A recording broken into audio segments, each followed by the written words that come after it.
Assalamualaikum warahmatullahi wabarakatuh. Saya Dea Brizilia. Ingin memaparkan tentang enzim halogenasi, aplikasi di bidang kesehatan sebagai agen terapi diabetes mellitus.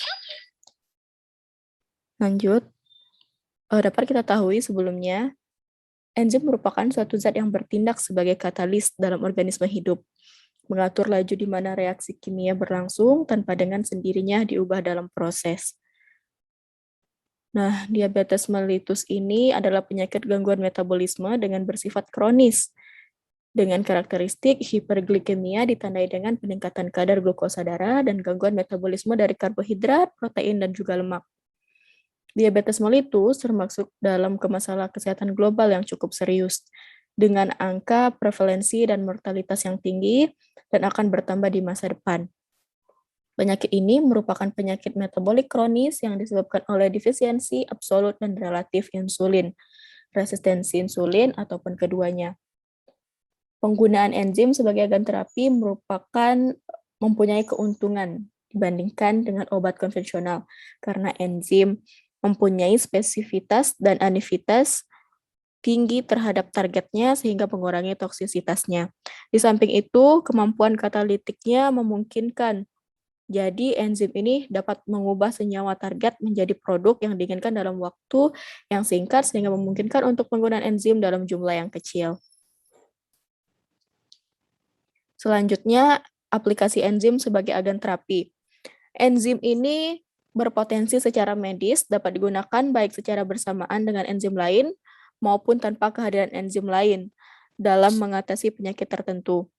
Enzim ini mempunyai dua fitur utama, yaitu bisa terikat dan bekerja pada target dengan spesifitas dan afinitas tinggi, dan mempunyai aktivitas katalik yang tinggi, serta mampu mengubah berbagai macam substrat menjadi produk yang diinginkan.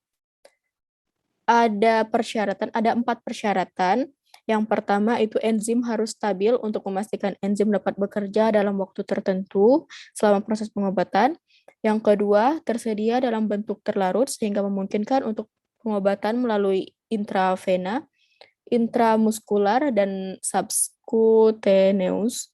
Yang ketiga, dalam bentuk murni sehingga efek samping yang tidak diinginkan yang memungkinkan terjadinya kontaminasi seperti endotoksin, mikroba, pirogen, dan material berbahaya lainnya. Mampu bekerja pada bagian tertentu dari organ yang dituju, yang terakhir. Selanjutnya, nih, jenis-jenis enzim yang umum digunakan pada bidang kesehatan. Dapat kita ketahui enzim itu ada beberapa ya.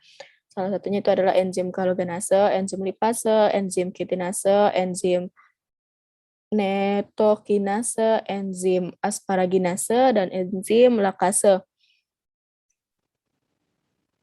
Nah, enzim kalogenase. Kalogenase itu merupakan matrik metaloprotein yang memutuskan ikatan peptida dalam kolagen dan pertama kali diidentifikasi pada tahun 1942.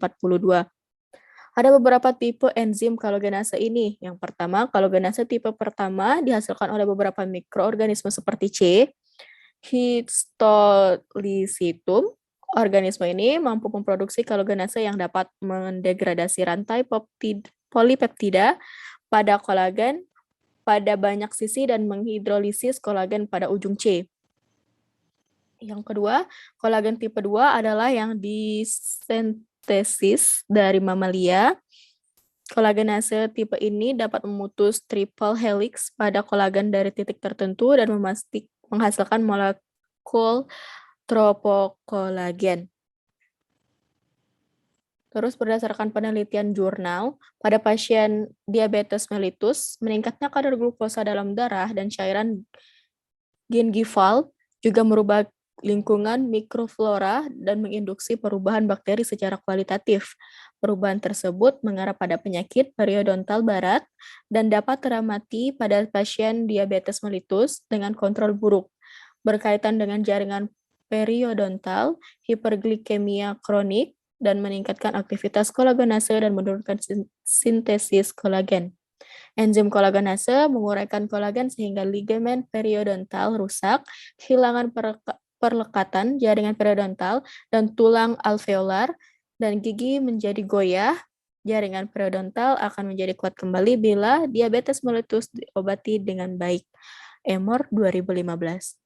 Mungkin itu saja yang dapat saya paparkan. Lebih dan kurang saya mohon maaf. Wassalamualaikum warahmatullahi wabarakatuh.